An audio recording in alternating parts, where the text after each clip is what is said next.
با صدای فیدوس از خواب پریدم. اول فکر کردم آفمه، بعد دیدم نه بابا شیفتمه. سریع پریدم، یه تخم مرغ و تماته انداختم تو مایتابه، با یه باقسام خوردم که البته خیلی تیست داد. بویلر سوتمو پوشیدم و سپرتاسمو برداشتم، لمبرم هم داشت یادم میرفت، لمبرم هم زدم و دیگه راه افتادم. سیکل برداشتم برم حفیظ. از کفیشه تا مین گیت چیزی حدود فکر کنم 20 دقیقه راه بود. دیگه آروم آروم اومدم.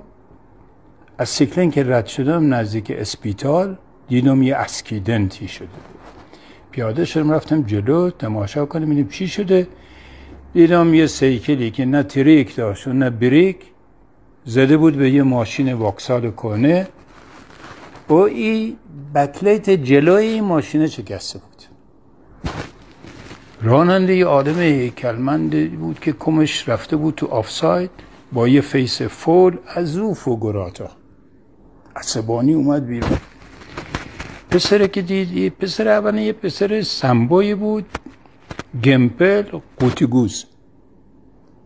دید که مقصره، اول شروع کرد چالی بازی. بعد دید نه